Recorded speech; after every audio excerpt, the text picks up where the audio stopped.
Cooker விசில மறந்து உணவு வீணாகி போச்சா? இனி அந்த கவலையே வேண்டாம். வழங்குகிறோம் உலகின் முதல் விசில் கவுண்டர் குக்கர், புதிய அல்ட்ரா குரோனோ. அல்ட்ரா என்றால் ஆரோக்கியம். பிரதமர் நரேந்திர மோடி அரசுமுறை பயணமாக ஆஸ்திரேலியா சென்றுள்ளார். அந்நாட்டு பிரதமர் அந்தோனி அல்பனீஸை சந்தித்து இருதரப்பு உறவுகள் குறித்து பேசினார். இந்நிலையில் பல ஆண்டுகளுக்கு முன் இங்கிருந்து கடத்திச் செல்லப்பட்டு தற்போது ஆஸ்திரேலிய அருங்காட்சியகத்தில் உள்ள 3 பழங்கால கடவுள் சிலைகளை இந்தியாவிடம் ஒப்படைப்பதாக அந்நாட்டு பிரதமர் உறுதியளித்துள்ளார்.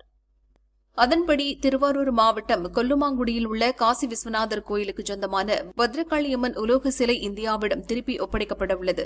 இது 13 முதல் 16ஆம் நூற்றாண்டைச் சேர்ந்ததென தெரியவந்துள்ளது. அதேபோல் அதே கோயிலைச் சேர்ந்த கல்லால் செய்யப்பட்ட நந்தி சிலையும் திரும்ப ஒப்படைக்கப்பட உள்ளது. இந்த கற்சிலையும் கிட்டத்தட்ட அதே காலகட்டத்தைச் சேர்ந்தது. தஞ்சாவூர் மாவட்டம் மானாம்பாடி நாகநாத சுவாமி கோயிலுக்கு சொந்தமான கார்த்திகேய சுவாமி கற்சிலையும் ஆஸ்திரேலியாவில் இருந்து இந்தியா திரும்ப உள்ளது. நுணுக்கமான வேலைப்பாடுகள் நிறைந்த இந்த சிலை 11ஆம் நூற்றாண்டைச் சேர்ந்ததென தெரியவந்துள்ளது. கடந்த 10 ஆண்டுகளாக மேற்கொண்ட முயற்சியின் பலனாக ஆஸ்திரேலியாவில் உள்ள நம் பழங்கால சிலைகள் மீண்டும் நாடு திரும்ப உள்ளதாக அதிகாரிகள் கூறினர்.